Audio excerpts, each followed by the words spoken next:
I was so hard to please. Look around, leaves are brown, and the sky is a hazy shade of winter. Captain America 2. I really liked it. Scarlett Johansson's pretty. Alright, we're done. She's pretty hot. Wrap it up. And she's hot. I gotta say, I was excited but a little skeptical when the first reports of it, like 2 weeks beforehand, were coming out saying this was a better film than The Avengers. Oh, yeah. Because I love The Avengers, I watched it a zillion times, I fucking love that film.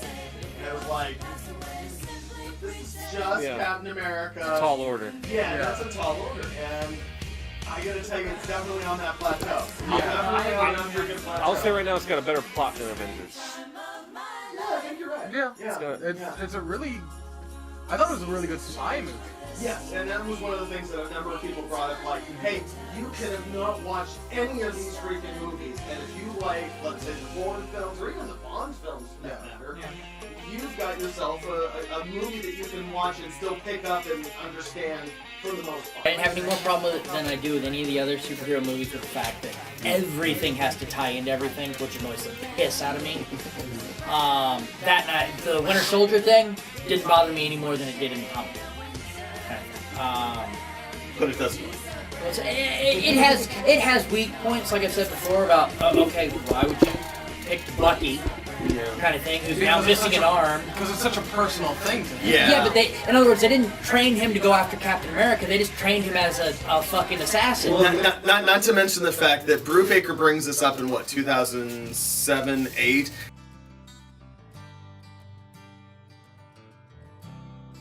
And it's like... You know what it reminded me of? It reminded me of what they did with Cable back in the 90s. It's like, okay, here's a character that's been around. It's been around. Everybody knows him, but he hasn't been mentioned up till this moment. And, and Wolverine recognized, oh, I haven't seen you since 1956 when I did this and that. Yeah. And it's like, oh, God, all right. Yeah, I will agree with you on that. He's a negative Nancy, and I will agree with him on that. There was no reason to bring back Bucky? I have no problem bringing back Bucky. I have no problem even going, okay, well, we've kept Bucky on fucking ice until now when Hydra decides, okay, we're going to activate him now to go after Captain America. You made him this assassin. You took a one-armed dude who was just a scrub. This is comics, not movie? Either one. Yeah. Okay, because, alright. Either one, you take a one-armed guy who's just, I'm just a U.S. soldier. No, but that's not true. That's not true. He was obviously able to, at least in the movie, he was able to survive the fall because he was tested on by Arnim Zola, and Arnim Zola was obviously doing something. They did bring that up in the movie. No, but they do bring that up in the movie, but he wasn't, in other words... Yeah, I don't know if they bring that up in Brubaker's run. No, I mean in Brubaker's run in the book. Did they bring that up? Like somehow he was pulled aside and tested on before they make him in the comic book. They take the 16-year-old kid and he's suddenly the assassin. In other words, Cap was sending him in to slit everybody's throat before Cap jumped over the wall with a shield. You're right, and that's very Bendis-like. You're right. That Bendis loves to kind of fuck around with, and Brubaker did the exact same thing with that character. That's true. Yeah, that's absolutely true. They did a little bit of stuff, but to me it was just like, okay, well, why are you taking a... Why, yeah. Why would you just take your own guy who's a badass who has two arms? And my because they give him a robot arm and the robot arm's badass. My issue with it, and this goes more to comic book companies and the editorial staff and being able to look forward 10 or 15 years, is that Brubaker's run, produces the character and then outs him 14 issues later as to, okay, this is Bucky. Whereas if Brubaker had gone to an editorial meeting and said, hey, I want to do this, a good editor or a good editorial staff might have said, you know what? let's introduce this character somewhere else. Let's use this character for 2 or 3 years somewhere else, and then bring him into your run and say, this guy is actually Bucky, and oh my God, and Scourge. Yeah, even Scourge. you see like a shadowy figure kind of thing. Deep-rooted history.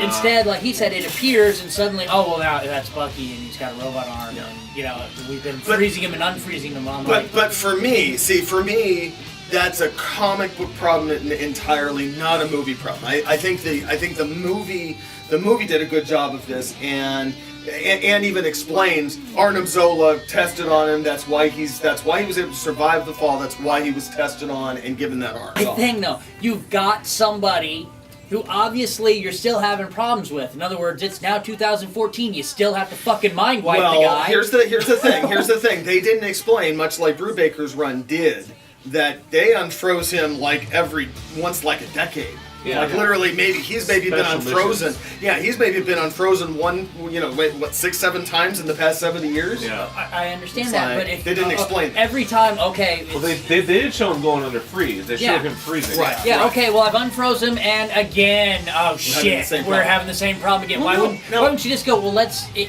like a Here's fucking the engine thing. for a car. Cut the goddamn Here's the arm off thing. and put it on somebody you don't have problems We with. don't know. See, I don't think it's the arm that they want. They want the programmed guy and he wouldn't have had this problem beforehand.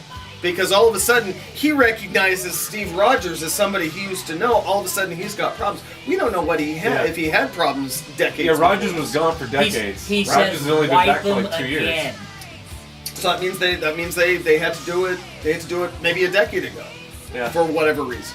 Yeah, I do remember in the comics they went into a little bit of depth on that. Yeah. And like every once in a while, like anytime they sent him on a mission in the United States, like afterwards he would like wander off and they'd find him at like a baseball game or something. Right. Yeah, they found him wandering around his hometown. Here's my or something. biggest problem. Or didn't check in. This was how. This is for me. This is a 9.5 or maybe even 9 3/4 out of 10 for me. This is I literally watching it 5 fucking times. I was struggling like the 3rd or 4th time trying to find little nitpicky things. I mean, I found little nitpicky things, but they were tiny. And that was, they find Arnim Zola, S.H.I.E.L.D. blows them up. He's pulling Natasha out of the rubble, and S.H.I.E.L.D. vehicles are coming over. How the fuck did they get out of that? They're in New Jersey. How the fuck did they get out of that situation all the way to Washington, D.C. without any... And we don't see a skirmish. They're just there in Washington. They took the Bruce Wayne tunnel from Dark Knight Rises, where he got from one country to Gotham. Right? It was just, but that was a minor little thing. It's like, fuck, you know. I didn't, like I said, my biggest problem, and it's the same problem though, is the fact that everything has to be tied together. Like, Well, that's kind of the point of these. yeah, but movies want to do that. I mean, but it just becomes retarded to the point that why can't you just have? In other words, if it has to be that way, then why wasn't the Joker tied into the first Batman movie? Other than the fact that you see the car at the end. Yeah. In other words, he just comes out of nowhere, yet it's one of the greatest Batman villains of all time. And yet, in all the other movies, they have to, he was actually related to so-and-so. Well, let me bring this to you. If that had been the case and they did that, then what he and I were expecting, I think you even mentioned it too, you would have seen Robert Redford pull off his mask and he's Red Skull. You know what I'm saying? So they didn't do that 100%. Right. I mean, I don't know anybody... That's because what's his name won't do Red Skull anymore. Well, yeah. Well, and that would have actually been their easy out. Yeah. It would have been their easy out. Oh, all of a sudden, Robert Redford is Red Skull, and then they could have just let him get off the carrier, and you still have Red Skull as a threat. And if Redford wants to come back, great. I got a feeling we're still going to see him for 3. We can still see. I think so. I think it would make a lot of sense. Yeah. And I do like the fact that they did the absorb kinetic energy thing where he jumps out of the wall. And you know what was great? You know what was great? What was great was Randy's sister asked that question, and I was like, if you remember to the first movie, the shield is made out of vibranium. Yeah. It absorbs every everything. Yeah. So, and I told her, 20 stories, it doesn't mean a damn thing, as long as he can tuck his body into that shield. I honestly thought when he jumped out of the plane that he was going to throw it on his feet like he did when he was fighting Flag Smasher. Remember, he jumps out in Antarctica and just sticks the damn thing on his feet. That was a cool maneuver, by the way. The whole, he's doing this, and then all of a sudden he tucks himself back up and he comes in, feet first. It was like, this is a beautiful move. And they did, and the guys paid attention, because if you notice, he puts his hands over his head too, which is what you'd have to do. Exactly. One of the things that I really liked that I don't remember, now granted I didn't see Captain America 5 times. I think I've probably seen it 5 times now, but I didn't see it that first weekend that many times. I don't remember, even at Cap's most powerful in the first movie, I don't remember him, just smacking someone and them going 15 feet that way, which I thought was great. It's like, this guy is powerful. This guy is not... You've talked about this several times to me personally about how Marvel tends to power up in the comics, power up their, so one minute a villain can take his claws and scrape through wood. That 5 years later he can rend steel. It's like, wait, what? How did that? And that's sort of similar here, but kind of not. One of my this is what I told Randy when we watched it, like the first or second time. I guess second time was. Let me give you an example. The X-Men movie. I forget which X-Men movie it is, but somebody picks up Wolverine and does a fastball special. It might have been Colossus. It looked terrible. Yeah. It just didn't look right. You've got a velocity. It was like a dwarf toss. And again, the velocity isn't right. Yeah. It looked like he was on wires. It just didn't look right at all. This looks right. Yeah. This looked right. He hits somebody, and they go flying 15 feet that way, and it looks right. It doesn't look like... We're talking about the scene where he's running on the ship, and he's just whacking people all over the place. Yeah. Here's the thing with me. All of a sudden, it looks great. What it looked like to me is... Cap was more sure of himself. Like, you look at him fighting in World War II. Well, I don't really know my powers. I'm not cutting loose. Here, I know exactly what I can do. I know how hard I can hit you and not kill you. He's a lot more experienced. Exactly. Cap bringing down the first shield plane as it's trying to shoot him coming out of that Triskeleli, whatever. However the fuck you say it. That looked like Cap. Yeah. That looked like Cap. That looks exactly like what you would have seen in a fucking comic book. It looked amazing. In other words, I know where to hit the shield, that when I jump on it, it's going to pull the ship this way. Hold on, though. And he did it without fucking making the ship blow up. In other words, it wasn't like I'm killing this guy to get away. Exactly. Well, we also got to take in the fact that he is to the peak performance of human capability. See, I don't think he is in this movie. I don't think he is in this movie. I know that's what the usual thing is. What he can lift 800 to 1,000 pounds, whatever. He can bench press. I think he could do a little more than that on this. In the Ultimates books, we actually see Cap going, even for just a small period of time, going head to head with Hulk. This guy's got a lot more fucking strength than the 616 Captain America. I think this movie Cap is a little bit in between. I think he's more powerful than a guy who's got peak performance. But I don't think he can do what the Ultimates Cap can do. Yeah, well, we haven't. Go ahead. I was gonna say, like in the first movie, you see him lifting a motorcycle over his head with 3 girls in it. Because I just watched that thing. That's a good point too. Yeah, he's lifting a motorcycle and he's just holding it like it's no big deal. That's a fucking we're talking like a 700-pound fucking motorcycle and then 320-pound girls on it. Yeah, that's true too. So that's military. That's not bench. That's here's a weaker. the thing: the world record bench press used to be 714 pounds. Like 1,200 now. No.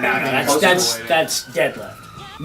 Oh, okay. Bench press. Okay, Captain America bench presses on a regular basis 800 pounds. Do you have any idea what kind of strength that is? Yeah. Not like I can only do it once, but that's what I work out with. Like the stupidest thing ever. I hated it in the fucking comic book. If you have this combat trained deadly assassin, cut his fucking hair.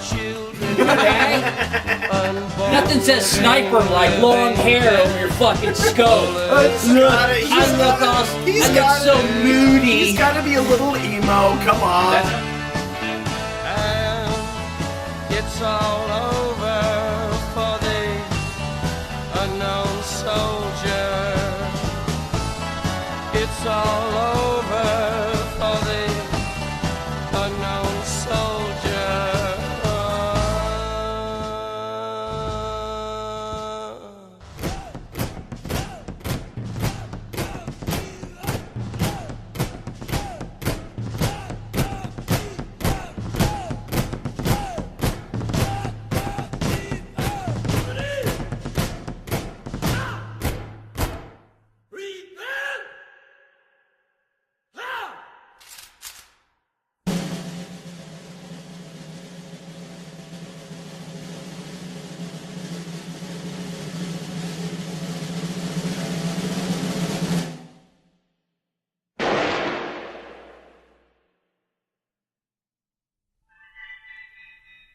Make a grave for the unknown soldier, nestled in your hollow shoulder. The unknown soldier.